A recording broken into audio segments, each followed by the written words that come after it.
pero ahora vamos a leer en Ezequiel 33, capítulo 33. Ezequiel capítulo 33, los versículos 1 al 9.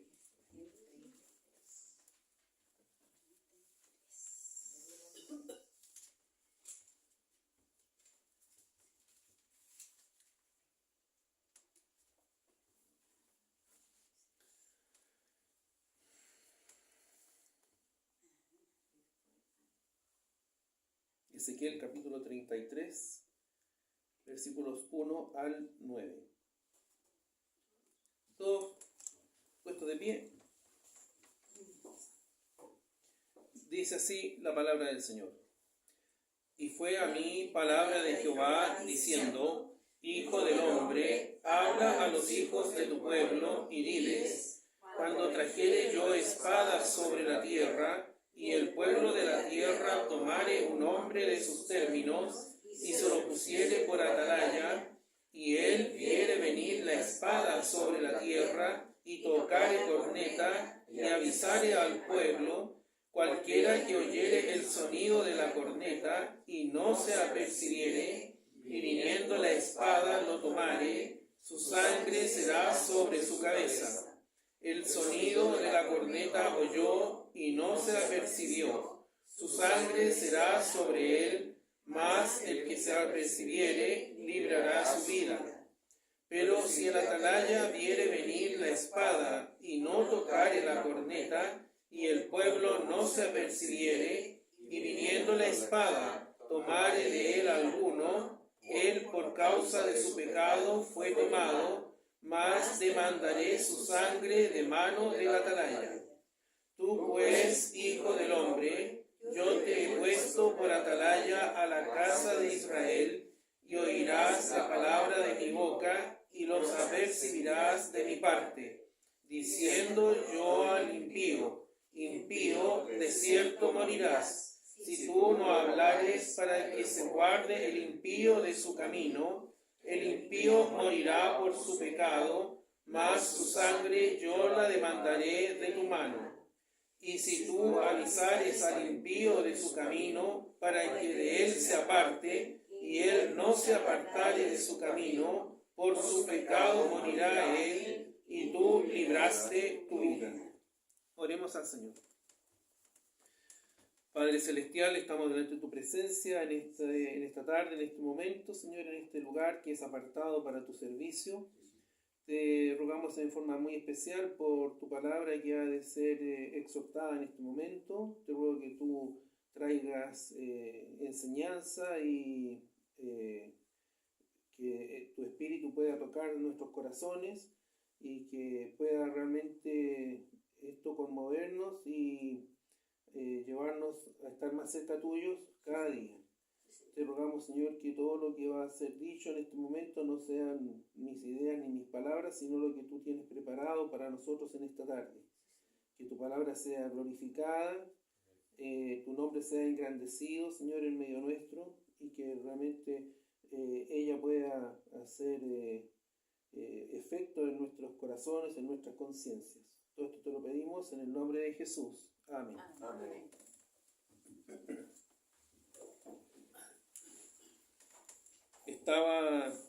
Terminó la escuela dominical hoy día y se acercó el hermano Rodrigo Carrasco, que algunos de ustedes lo ubican, y me contaba que venía en el metro para la escuela dominical en la mañana y fue atacado por un hombre con 2 cuchillos en el metro. Sí. Dijo, bueno, me pude defender, dijo, porque yo no sabía, pero hay que tener cuidado con el hermano Cristian. Rodrigo. Me pude defender porque, dijo, yo he hecho boxeo y también he peleado con cinturones negros. Entonces pero estaba bien, digamos, yo creo que todavía estaba un poco nervioso. Y claro, me mostró y le rompieron la calzada, le rompieron la chaqueta. Claro. Pero bueno, él me contaba eso como anécdota. No creo que a nadie le gustaría pasar por eso. Pero en realidad les comento esto porque este hecho marca una realidad que la verdad es muchísimo más profunda que el hecho momentáneo de esta situación. Y eso es simplemente la oscuridad espiritual del mundo. Y nos ha correspondido vivir en un tiempo que se está transformando aceleradamente en un tiempo muy peligroso. Después de muchas décadas en que la humanidad ha enfrentado situaciones muy complejas, como por ejemplo conflictos bélicos de gran magnitud, que hasta se han traducido, ¿no es cierto?, se han traducido en tremendos dramas humanos, con millones de muertos, heridos y desplazados. Pero con todo lo dramático que pueden haber sido estos hechos, una cosa sí podemos decir. En la conciencia de la mayoría de la humanidad y en las naciones estaba presente el nombre de Dios, y muchos, sin expresarlo, interiormente mantenían un cierto temor de Dios. Pero, ¿qué está ocurriendo hoy día? Satanás está empeñado en borrar el nombre de Dios de la conciencia de los hombres. Las Naciones Unidas, otros organismos internacionales, gobiernos, legisladores, personas comunes y corrientes, todos están empeñados en una carrera desenfrenada por alcanzar un objetivo. ¿Y cuál es este objetivo? Borrar el nombre de Dios de sobre la faz de la tierra. Borrar el nombre de Dios de la conciencia del hombre.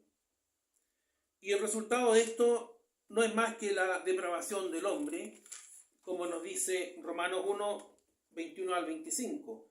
Porque habiendo conocido a Dios, no le glorificaron como a Dios, ni dieron gracias. Antes se desvanecieron en sus discursos, y el necio corazón de ellos fue entenebrecido. Diciéndose ser sabios, se hicieron fatuos, y trocaron la gloria de Dios incorruptible en semejanza de imagen de hombre corruptible, y de aves, y de animales de 4 pies, y de serpientes. Por lo cual también Dios los entregó a inmundicia en las concupiscencias de sus corazones, de suerte que contaminaron sus cuerpos entre sí mismos, los cuales mudaron la verdad de Dios en mentira, honrando y sirviendo a la criatura antes que al Criador, el cual es bendito por los siglos. Eso, y también leemos en Romanos capítulo 1 y los versículos 28 al 31. Y como a ellos no les pareció tener a Dios en su noticia, Dios los entregó a una mente depravada para hacer lo que no conviene, estando atestados de toda iniquidad, de fornicación, de malicia, de avaricia, de maldad, llenos de envidia, de homicidios, de contiendas, de engaños, de malignidades, murmuradores, detractores, aborrecedores de Dios, injuriosos, soberbios, altivos, inventores de males, desobedientes a los padres, necios, desleales, sin afecto natural, implacables, sin misericordia. Eso es lo que dice la palabra de Dios. ¿Y qué cuadro más real nos muestran estos pasajes de lo que es la sociedad humana, y particularmente nuestra sociedad? El ataque que recibió Rodrigo, forma parte de esto, de cómo está nuestra sociedad hoy día. Estamos, por otro lado, ¿cierto?, estamos rodeados de avances impresionantes en la tecnología. Aquí nos decíamos, hermano Ángel, el pastor, que es tecnológico. Pero estas cosas hace poquitos años atrás no las conocíamos. Y ayer cuando veíamos ese programa de las rutas de los ferrocarriles, yo le decía a la Sandra, ¿te acuerdas cuando íbamos a los campamentos? Tren, asiento de palo, en segunda, porque no había dinero para pagar más, pero la diferencia no era mucha. No era mucha. Y los chiquillos me miraban así con una cara, güey, ¿qué está hablando? Bueno, estamos rodeados de impresionantes avances en la tecnología. Es una cosa que en realidad escapa incluso a nuestra capacidad de percibir todo lo que eso significa. La inteligencia artificial, la sociedad del conocimiento, etc. ¿Y para qué decir de los avances en el campo de la salud? Aquí hay una demostración, ¿no es cierto? El avance de la salud cómo ha significado, ¿cierto?, que muchas enfermedades que hasta a un tiempo atrás eran incurables, hoy día tienen solución. Y en este campo hay cosas pero realmente impresionantes. Impresionantes, que ni siquiera no podríamos haberlo imaginado. Operar a distancia, operar por internet, qué sé yo, pero realmente, ¿no? Es una cosa extraordinaria. Así podríamos enumerar muchísimas otras cosas, ventajas de las que gozamos hoy día, pero todo esto que es maravilloso y extraordinario, todo esto es material.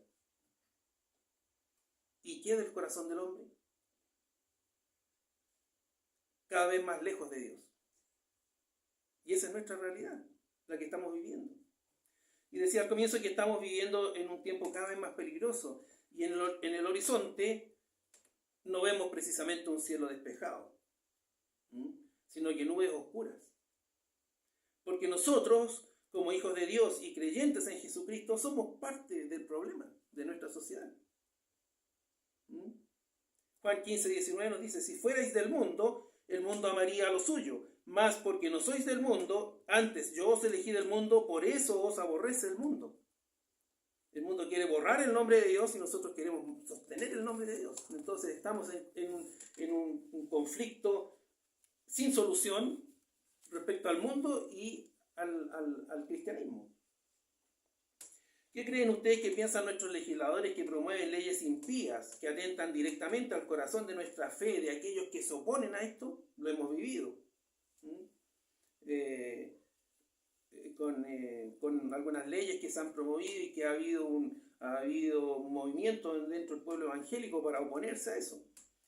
Bueno, muchas de estas personas exigen tolerancia para sus ideas, pero a la hora de enfrentarse a ideas contrarias a las suyas son los más intolerantes. ¿Y qué está ocurriendo, por ejemplo, en otros países como Canadá, Estados Unidos, España y muchos otros más? Bueno, tenemos noticias y sabemos, pastores y hermanos que se oponen, son encarcelados, son censurados, son multados, por mencionar un pasaje de la Biblia. Sus páginas web son suprimidas, al igual que sus licencias para sus transmisiones radiales, y así, muchas otras cosas. Estas son las nubes oscuras que nosotros vemos en el horizonte. Que no las vemos en el horizonte, pero los vientos soplan hacia nosotros. Ahora, ¿cuál es la situación de los creyentes frente a toda esta realidad? Bueno, conviene hacer un breve análisis de cuál es nuestra situación como cristianos creyentes en Jesucristo. Primero, existe un contraste inmenso entre la luz que tenemos los hijos de Dios y las tinieblas espirituales en las que está sumido el mundo. Recordemos lo que leí al comienzo en Romanos 1, 28 al 31. Relata un cuadro patético, ¿no es cierto?, de cuál es la realidad del mundo. Y eso es lo que nosotros comprobamos y vemos día a día.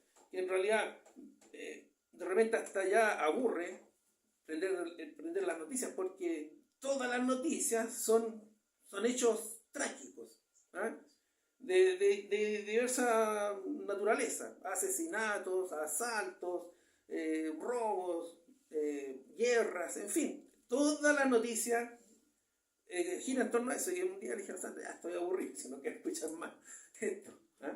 Y uno prende a veces en las mañanas, prendemos los matinales en la mañana y la misma cosa: asaltos, choques, gente ebria haciendo tremendos destrozos, cegando vidas inocentes, en fin. Ese es el mundo en el que nosotros estamos viviendo. Pero ¿qué diferencia más grande con lo que nos dice Gálatas 5, 22 al 25? Mas el fruto del Espíritu es caridad, gozo, paz, tolerancia, benignidad, bondad, fe, mansedumbre, templanza. Contra tales cosas no hay ley. Porque los que son de Cristo han crucificado la carne con los afectos y concupiscencias. Si vivimos en el Espíritu, andemos también en el Espíritu. Bueno, nosotros como hijos de Dios tenemos todas estas cualidades y estas características que nos hacen tener una vida radicalmente opuesta a la del mundo. Completamente opuesta. Como hijos de Dios, Él nos capacita para disfrutar de todas sus bendiciones. Pero ¿qué ocurre en la vida práctica? Se observa una disfunción, un quiebre entre lo que decimos creer y lo que somos realmente. Somos instruidos por siervos fieles. Estamos en una iglesia que desea y lucha por ser fiel al Señor. Y al final, la verdad es que no estamos siendo verdadera sal y verdadera luz en este mundo de corrupción, de tinieblas espirituales. Hermanos, ¿qué nos está pasando? Yo pregunto. ¿O qué le está pasando a los creyentes fieles del siglo XXI? Porque esta situación que describo no es propia solamente de nuestra iglesia o de nuestra denominación. Es una tragedia que se está viviendo en muchos creyentes e iglesias fieles a través de todo el mundo. Como iglesias que fueron fieles al Señor en sus orígenes, fervientes defensoras de la palabra del Señor, hoy día las vemos totalmente perdidas, alejadas del verdadero evangelio y predicando cualquier cosa menos la palabra de Dios. ¿Acaso estamos enfermos y no lo queremos reconocer?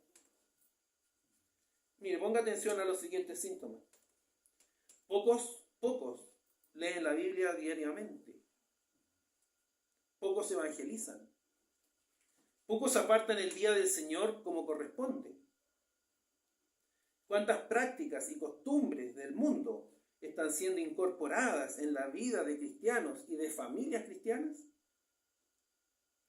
¿Cuánta falta de reverencia se observa en el templo? Desde la presentación personal, como vemos a personas que van al templo como que si fueran al estadio o a un paseo, a un parque, o a cualquier actividad que no se condice con lo que vamos al templo. Comiendo chicle dentro del templo, eso es cada vez más común. ¿Ah? Y personas con sus teléfonos, operando sus teléfonos durante el culto. ¿Qué es eso? Falta de reverencia. Cristianos, estamos asistiendo a la aparición de un nuevo tipo de cristiano, el cristiano de mediodía. Voy en la mañana, pero en la tarde no. O voy en la tarde, pero en la mañana no voy. Cuando el día del Señor es todo el día. ¿Ah? Pero predomina distintos factores que hacen que esto se esté presentando en nuestras iglesias. Y pocos están dispuestos a trabajar para el Señor. Allá en la iglesia Mirna citaron a un día de trabajo justamente por el Congreso. La sociedad femenina citó a las sociedades hermanas para ir a ayudar a hacer unos aseos. Llegó la presidenta y la persona que citó al trabajo. 2 personas. Pero eso se proyecta en muchas otras áreas. Pocos están dispuestos a sacrificar un día, a sacrificar mediodía, a sacrificar su tiempo para ir a hacer un servicio para el Señor, menos para ir a predicar al aire libre.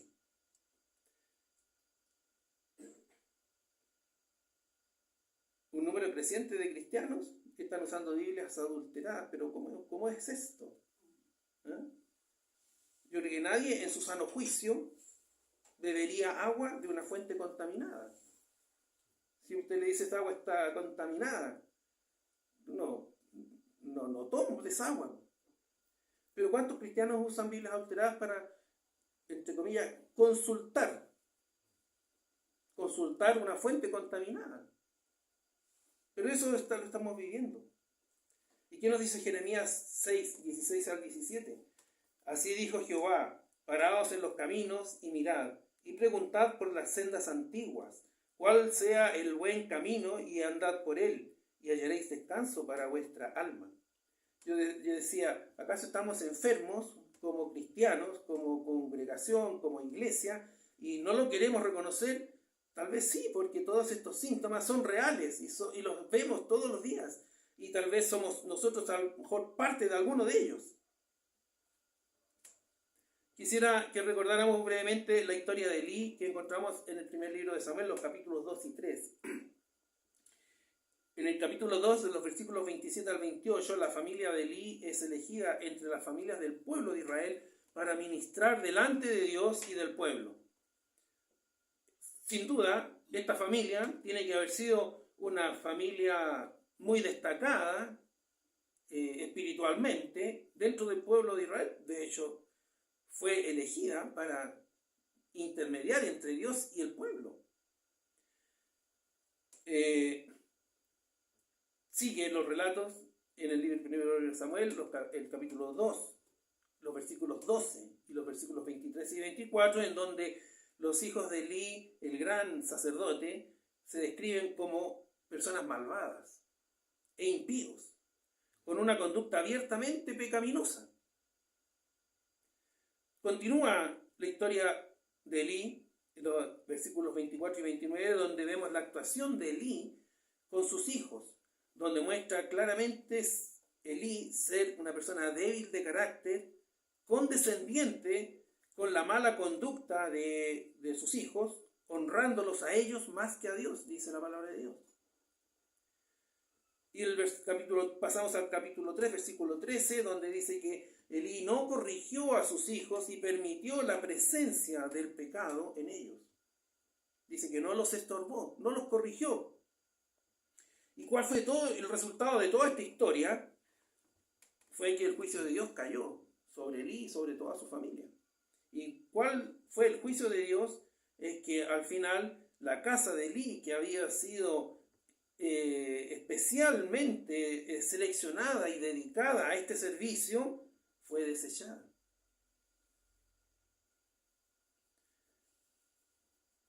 ¿Cuántos Elí hay en la iglesia hoy día?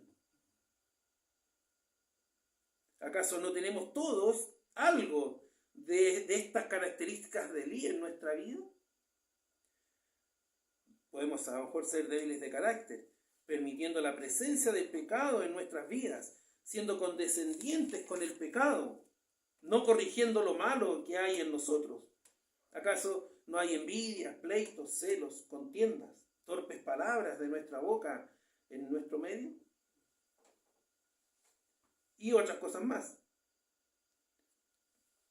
Con esto quiero decir que en realidad es fácil decir, Elí que actuó mal. Pero la lección de Elí es vigente para nosotros hoy día también.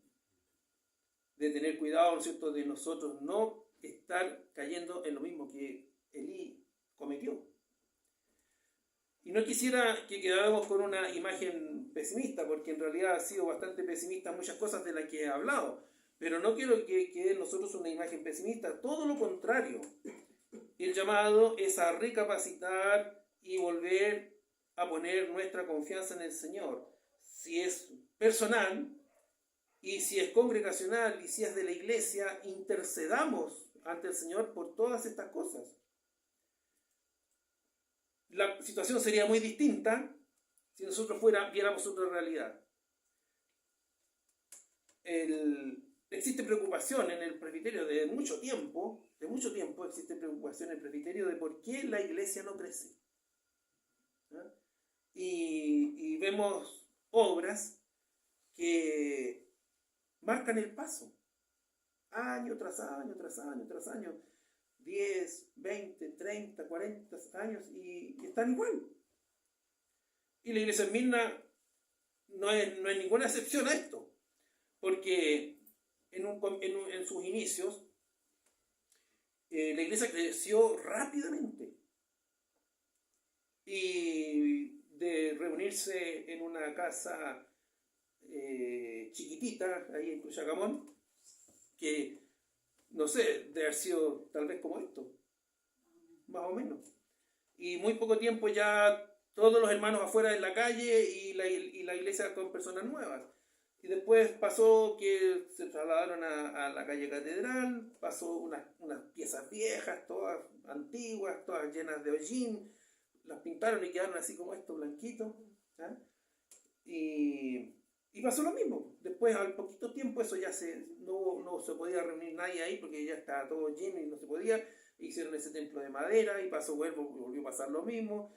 Y después se construyó ese tremendo templo y lo diseñaron de una forma tal de que dijeron, bueno, aquí en una cantidad de años más esto va a haber que ampliarlo Entonces hay unos muros de ahí que son fácilmente que se pueden sacar para ampliar el templo. Pero eso no ha sido necesario.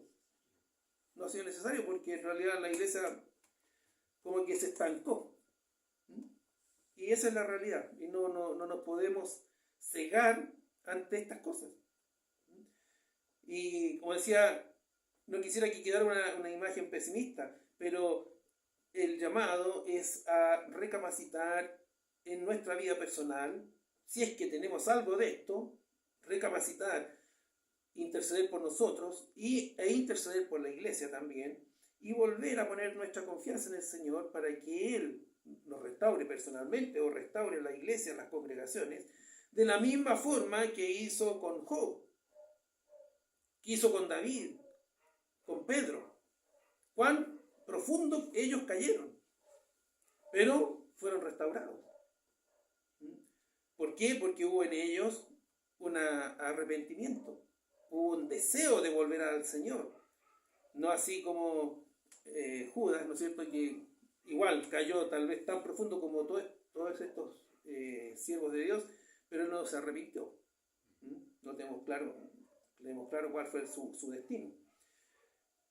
Pero así como restauró a Job, a David, a Pedro, de igual forma puede restaurar y puede actuar en nuestras vidas si lo permitimos hacerlo bajo una sola condición, la que nos dice 2 de Crónicas 7:14. Si se humillare mi pueblo, sobre los cuales mi nombre es invocado, y oraren y buscaren mi rostro y se convirtieren de sus malos caminos, entonces yo oiré desde los cielos y perdonaré sus pecados y sanaré su tierra. Debe existir un corazón humilde para acercarnos a Dios. Y entonces podremos experimentar con toda plenitud lo que dice Proverbios 4:18. Mas la senda de los justos es como la luz de la aurora, que va en aumento hasta que el día es perfecto. Estamos en una carrera como cristianos, de la vida cristiana, ¿no es cierto?, en que debemos procurar, ¿cierto?, ir avanzando día a día. Aquí dice hasta que el día es perfecto, hasta que el sol está en su máximo esplendor. Nadie imagina que si el sol empezó a salir en la mañana, a media mañana se va a parar o a retroceder. El sol sigue avanzando sin parar, hasta que llega el mediodía y el sol ilumina en su máximo esplendor. Y esa es la figura que Dios quiere que nosotros tengamos en nuestra vida. Esta vida cristiana, que vayamos avanzando y que no estemos entrampados, ¿no es cierto?, en estos pecados, ¿no es cierto?, que nos frenan, nos amarran e impiden que realmente nuestra vida cristiana se desarrolle de la manera que Dios demanda de nosotros. Bueno, si nosotros nos acercamos al Señor con humildad, el Señor podrá obrar en nuestras vidas y podremos decir con real convicción, como el apóstol Pablo en Gálatas 2:20, con Cristo estoy juntamente crucificado y vivo no ya yo, mas vive Cristo en mí. Y lo que ahora vivo en la carne, lo vivo en la fe del Hijo de Dios, el cual me amó y se entregó a sí mismo por mí. Juntamente crucificado. El apóstol Pablo dice que él está junto al Señor. No está tomando el sol, no está disfrutando de una tarde de recreación. Está junto al Señor en un estado de sufrimiento, crucificado. Dios, eso es lo que quiere de nosotros, es que estemos junto a Él, ¿cierto?, dispuestos a llevar el Evangelio, dispuestos a sacrificarnos por el Señor. Y como decía anteriormente, hay muy pocas personas dispuestas a tomar esta bandera, a tomar esta lucha del Evangelio. No podemos decir que no son creyentes, pero efectivamente debe haber un cambio como creyentes personales y como congregación. Debe haber un cambio, ¿cierto?, para que realmente podamos decir que estamos juntamente crucificados con el Señor y dispuestos a dar todo por Él. Y eso es el llamado, ¿no es cierto?, para recapacitar, ¿cierto? Y si es que en alguna de estas cosas somos deudores al Señor, podamos enmendar el camino, enmendar el rumbo e ir por esas sendas antiguas, ¿cierto? Que nos lleven de verdad, ¿cierto?, más cerca de Dios y no más cerca de las cosas terrenales. Que eso nos bendiga. Vamos a orar. Padre Celestial, te rogamos que tu palabra en esta tarde pueda hacer efecto en nuestras vidas, en nuestra conciencia. Todo aquello, Señor, que nos perturbe nuestra relación contigo, te pedimos, Señor, que tú nos des la claridad para poderlo sacar de nuestra vida, podamos tener una vida más digna como hijos tuyos, más cerca de ti, y que realmente tu palabra pueda hacer efecto permanente, que no sea solamente un entusiasmo pasajero, sino que realmente sea un efecto permanente en nuestras vidas, de llevarnos cada día más cerca tuyo. Todo esto te lo rogamos y te lo imploramos, en el nombre de Jesús. Amén. Amén.